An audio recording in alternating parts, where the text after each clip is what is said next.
خب سلام، من نینا هستم، کارشناس ارشد ایمونولوژی از دانشگاه لیورپول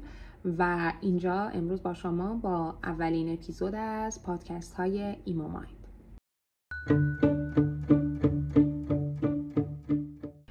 کلا اگه بخوام یه توضیح خیلی کوتاهی در رابطه با این پادکست ها بهتون بدم، ایمومایند اصلا از اسمش معلومه دیگه، ما میخوایم بیایم از تأثیر ذهن و در واقع اون مغزمون روی سیستم ایمنی بدنمون و بالعکس تأثیر سیستم ایمنی بدن روی مغز و ذهنمون صحبت بکنیم که واقعا نمیدونید چقدر این اتفاق عجیب غریب و خاصه. یعنی من تو تمام مدت زمان تحصیلم به خصوص توی کارشناسی ارشد همش اینجوری بودم که وای مگه اصلا میشه، مگه اصلا داریم اینقدر این تاثیرها واقعا جدی ان و ما واقعا در نظر نمیگیریمشون و در نهایت هر اتفاقی میرسیم به دوا درمون به قولی، ولی واقعا اینجوری نیست خوشبختانه یا متاسفانه و ما واقعا نمیدونیم چقدر داریم تأثیر میذاریم روی سیستم ایمنی بدنمون و چقدر در نظر نمیگیریم سیستم ایمنی بدن رو، چون واقعا یکی از بزرگترین ترسایی که به نظرم امروز روز مردم دارن، به خصوص من اینو بعد از پاندمی و کرونا متوجه شدم، اینه که چقدر ماها هممون واقعا سلامتیامون رو دوست داریم. یعنی به نظرم اون نعمت رو خیلی بیشتر جدیش گرفتیم و خب من امروز اینجام تا باهاتون صحبت بکنم راجع به اینی که واقعا قبل از استفاده از هر مواد شیمیایی چقدر راحت‌تر میتونیم با استفاده از ذهنمون، ذهن آگاهی که داریم در واقع بیایم تأثیر مستقیم و خیلی خوبی روی سیستم ایمنی بدنمون هم بذاریم. پس در نهایت میخوام بهتون بگم که دو قسمت اول پادکست ایمومایند قراره در رابطه با تأثیر سیستم ایمنی بدن روی در واقع ذهن و روح ما و توی اپیزود بعدی تأثیر ذهن و روح ما روی در واقع سیستم ایمنی بدن صحبت بکنیم.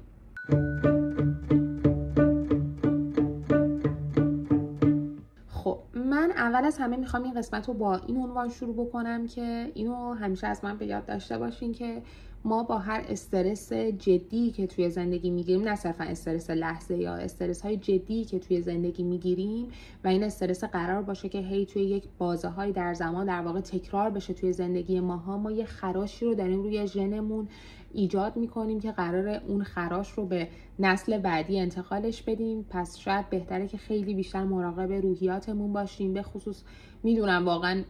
نمیشه، واقعا خیلی سخته، واقعا کلیشه است، واقعا شاید حرف درستی نباشه، ولی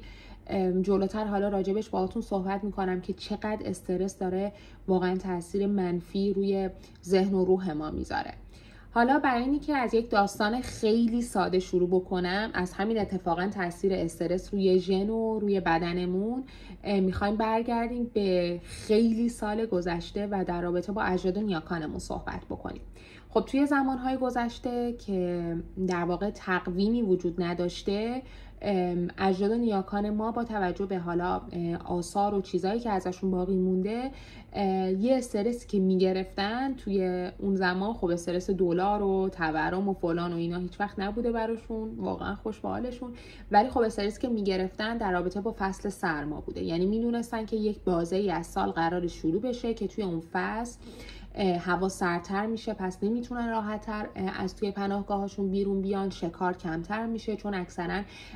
حیواناتی که حالا در واقع شکار انسان‌های اولیه بودن به خاطر سرشتی که داشتن به خواب زمستونی میرفتن، جاهای پناه میگرفتن که خیلی در دسترس نبودن. خب همین تاثیر منفی روی در واقع زندگی انسان‌های اولیه میذاشته و در نتیجه و در کل اتفاقی که میافتاده به این شکل بوده که انسان‌های اولیه هم مجبور به این میشدن که جایی پناه ببرن، کمتر شکار بکنن و چون کمتر شکار میکردن کمتر باید فعالیت میداشتن تا بتونن اون انرژی رو ذخیره بکنن. پس کم کم یک عادتی رو با این استرس به بدن و ذهنمون دادن که بدن دیگه از اون حالت اکتیوی که داشته وارد یک فازی میشه به نام فاز بقا، که این فاز بقا از همه اون سالها اومده جلوتر و امروز روز هنوز هم با ماه و ما تحت عنوان چیزی در واقع به یاد میاریمش به نام افسردگی فصلی. حالا البته اینو هم بگم که این افسردگی فصلی لزوما ممکنه که تو فصل خاصی اتفاق نیفته. یعنی مثلا من توی نزدیکان و دوستایم که مثلا میدیدم مهاجرت میکردم به یه سری کشورهایی که سردسیرتر بودن حالا نسبت به کشور خودمون، یا مثلا شهری رو عوض میکردن میرفتن شهر دیگه‌ای که هوای بارونی بیشتری داشته، هوای تاریک بیشتری داشته و اینها، ناخودآگاه در واقع دچار این افسردگی موقت شدن. و خب همه واقعا قطعاً که ربط داره به طول روز کوتاه‌تری که هستش، طول شب بلندتری که ما داریم تجربهش میکنیم، ویتامین دی یا خیلی چیزای دیگه‌ای که واقعا ما خدا رو شکر به لطف سوشال مدیا، به لطف دسترسی بهتری که امروز روز به اینترنت داریم میدونیم که چقدر در واقع تاثیر میذاره روی روحیه ماها همه اینها با شروع فصل سرد و فصل پاییز. ولی خب یه بخش زیادیش هم برای اینه که اصلا ذهن یادش مونده که آقا اجداد نیاکان تو یه روزی به خاطر شروع فصل سرما، یه روزی واسه اینی که روز کوتاه‌تر می‌شده استرس می‌گرفتن و میرفتن توی فازی به نام فاز بقا. پس من هم همچنان باید اون فاز بقا رو تکرارش بکنم. و چه اتفاقی میفته؟ ما توی همچین فصلی موقعی که شروع میشه، میدونم که همه اینایی که میخوام الان نام ببرم همش اینجوری که وای راست میگه وای دقیقاً منم امروز همین بودم، دیروز همین بودم. اتفاقی که میفته این هستش که ما موقعی که وارد فاز بقا میشه مغزمون، دلمون میخواد بیشتر بخوابیم، دلمون میخواد کمتر اصلا مردم رو ببینیم، حوصله آدمای دیگر رو نداریم، هوس یه سری چیزهایی رو میکنیم لحاظ طعمی و غذایی که همه اینا واقعا برخواسته از نیازی هستش که اون لحظه بدن ما بهش داره. حالا اتفاقی که میفته چجوریه؟ این اتفاق به این شکله که موقعی که ذهن دچار این استرس میشه، میاد یه سری فرمانهایی رو به یه سری از غدد و سیستم‌های بدن ما میده که در نتیجهش میشه اینی که ملاتونین داره بیشتر ترشح میشه. البته که ملاتونین تاثیر خیلی زیادی از طول روز و نوری که داره تو طول روز هم میگیره بدن، هم در واقع روی خودش اون تاثیر رو میبینه. و حالا تأثیری که سیستم در واقع مغز روی سیستم ایمنی بدن ما میذاره به خاطر اون استرس که ناخودآگاه داره به سیستم ایمنی بدن وارد میکنه که برو تو حالت بقا، ما میخوایم انرژی ذخیره کنیم، تو ممکنه که مجبور باشی مثلا سربازهای بیشتری رو توی این فصل بیرون بفرستی، مراقب بدن باشی و اینها. میترسه سیستم ایمنی بدن. ببینید سیستم ایمنی بدن یکی از لوست‌ترین واقعا سیستم‌های موجود توی بدن ما. یعنی من تو تمام دورانی که درس میخوندم همیشه به این فکر میکردم که چقدر سیستم ایمنی بدن مثل یک بچه حساسه. یعنی با کوچکترین در ترسی، استرسی سریع میترسه، پنیک میکنه، سایتوکاین ترشح میکنه و چقدر سریع این سایتوکاین ها میرن رو غدد بدن. یعنی انگار خیلی همه ازش حرف شنوی دارن. یعنی همه اینجوریان که اگر چون این سیستم ایمنی بدن اشتباه نمیگه، شاید مغز گول بخوره ولی هیچ وقت سیستم ایمنی بدن اشتباه نمیگه. پس در نتیجه با اون استرسی که در واقع ذهن میگیره میاد مثلا تاثیر میذاره روی یه سری غدد ما، مثلا میان کورتیزول ترشح میکنن. کورتیزول باعث میشه که سیستم ایمنی بدن ما متوجه بشه که توی یک حالت خیلی عجیب غریب و در واقع نامعلومی الان قرار گرفته. خب سیستم ایمنی بدن میاد یه سری سایتوکاین هایی رو ترشح میکنه که این سایتوکاین ها هم میاد بالاجبار دوباره تاثیر میذاره رو همه این ارگان های بدن ما و در نتیجه باعث این میشه که ماها گوشه‌گیر میشیم، انگیزمون به شدت پایین میاد و همه اینها دستن در دست هم میده تا واقعا چند ماهی رو به سختی طی میکنیم. و متاسفانه اتفاقی که میفته اینه که ما توی این چند ماهی که این افسردگی ها رو میگیریم داریم یا تحصیل شروع میکنیم یا مدرسه ها داره باز میشه. نصف زمانی که داریم کار میکنیم توی تاریکی، صبح میریم تاریک، شب برمیگردیم تاریک و همه اینها واقعا تأثیر خیلی زیادی روی هم سیستم ایمنی بدن ما داره میذاره و هم روی مغز ما.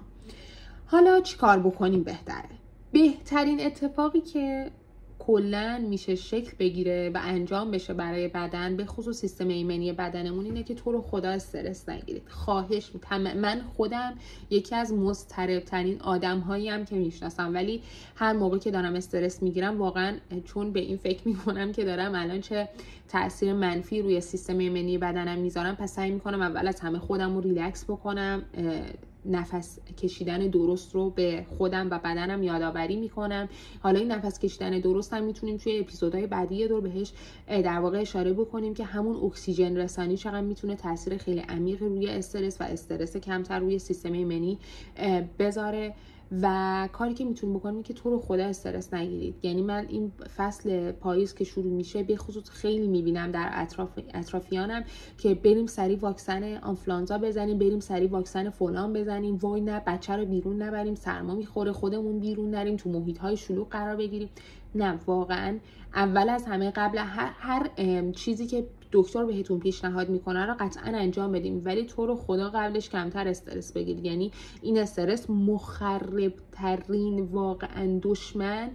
برای سیستم ایمنی بدن ماه و همونطور که گفتم تمام ارگان‌های بدن ما به شدت حرف شنوی از سیستم ایمنی بدنمون دارن و واقعا ما تک تک بیماری هایی که میگیریم، ببین یه سری بیماری ها آره به خاطر هوای سرد، یه سری بیماری ها به خاطر اینه که ما لباس کم پوشیدیم، یه سری بیماری ها به خاطر اینه که توی یک جمع محیط شلوغی قرار گرفتیم، بیماری های واگیردار رو گرفتیم، ولی یه سری بیماری ها مثل در واقع بیماری های خودایمنی، مثل یه سری از سرطان ها، غدد های در واقع بدخیم، تومورهای بدخیم، واقعا اون دیگه فقط و فقط تأثیر سیستم ایمنی بدنه روی بدن ما. پس در نتیجه اول خیلی سعی کنیم ناز و پرنسسی با سیستم ایمنی بدنمون، به خصوص توی این فصل‌هایی که خود بدن ناخودآگاه یه استرسی رو ذاتاً داره به دوش میکشه، سعی کنیم این تو این تایم خیلی هوای سیستم ایمنی بدنمون رو بیشتر داشته باشیم. ویتامین C مصرف بکنید. ویتامین C یکی از ویتامین‌های محلول در آب، بنابراین دفع میشه. پس تا جایی که میتونیم از میوه ها، مرکباتی که دارن ویتامین C، خود قرص ویتامین C استفاده بکنیم. حتما قبل از شروع فصل پاییزی آزمایش خون بدید که ویتامین D تون بررسی بشه. ویتامین D اصلا خودسرانه استفاده نکنید. حالا برعکس ویتامین C، ویتامین D یک ویتامین محلول در چربیه، دفع نمیشه اگه زیادتر بخورید. همون دفع نشدنش باعث حضور مقدار زیادی از این در واقع ویتامین ها توی بدن ما میشه که خودش هزار تا بیماری بعدش میتونه ایجاد بکنه. پس اول از همه خواهشاً و لطفاً ویتامین D رو نگید دوزش پایینه، نگید هفته یه دونه میخورم، نه اصلا. اول از همه با دکتر مشورت بکنید و توصیه هایی که ممکنه خیلی کسایی بهتون نگن ولی من واقعاً دوست دارم که اینجا مطرحش بکنم اینه که تو رو خدا تو جمعای اجتماعی باقی بمونید. یکی از بزرگترین استرس هایی که نیاکان ما برای ما به یادگار گذاشتن اینه که توی فصل سرما از اون دسته‌ای و قبیله‌ای زندگی کردن دور شدن ناخودآگاه و خود این بهشون استرس میداده. یعنی اینجوری بودن که اگر یکی به ما حمله بکنه، اگر ما بخوایم بریم شکار و انقدر دست تنها باشیم، تعدادمون کمتر باشه، چه اتفاقی میفته؟ پس در نتیجه توی فصل سرما، توی فصلی که در واقع پاییز و زمستون داره شروع میشه، با دوستاتون، با هر کسی که دوست دارید ازشون حس خوبی میگیرید، استرس کمی ازشون میگیرید، باهاشون برید حتما بیرون و لطفاً برید کافه و لطفاً و خواهشاً خدا رو شکر، چون چیزی که این روزا تو کافه ها زیاده، کافه ها در واقع کافی هایی هستش، قهوه هایی هستش که شامل زنجبیل، دارچین، کلی از این ادویه های مدلی هستن که همه این در واقع ادویه ها میتونن بیان روی سیستم ایمنی بدن ما تاثیر مثبت بذارن، باعث بشن که اون التهاب کاهش پیدا بکنه توی بدن ما، یکم آروم نگه میدارن و باعث تقویت سیستم ایمنی بدن ما میشن. خلاصه این که خیلی بیشتر از همه مراقب خودتون باشید، تو رو خدا استرس کم بگیرید، به خصوص تو این موقع از سال، به خصوص اینکه میدونم متاسفانه الان دیگه خیلی از شهرهای ایران درگیر آلودگی هوا هستش و خود اون آلودگی هوا باعث کاهش اکسیژن داخل خون ما میشه و خود اون یک استرس برای بدنه. پس من میدونم کلیشه‌ایه، من واقعا میدونم که چقدر سخته، ولی سعی کنیم که حداقل توی چند ساعتی از روز هم که حتی شده موقعی که از سر کار، از مدرسه، از دانشگاه برمیگردیم، یه شمعی روشن کنید، یکم خودتون رو دعوت بکنید به اینی که آرومتر باشید، یه قهوه‌ای درست بکنید، روش دارچین برای خودتون بریزید، چیزایی که گرمه حتما استفاده بکنید. کدو حلوایی میبینم به شدت ترند شده و من واقعا خوشحالم از این بابت، برای اینکه کدو حلوایی هم میتونه باعث تقویت سیستم ایمنی بدن بشه به خاطر اکسیدان هایی که در واقع داره. و همین، دوره هم باشید، خیلی خوش بگذرونید، از جمع های اجتماعیتون دور نشید و خیلی مراقب خودتون باشید. توی اپیزود بعد میبینمتون.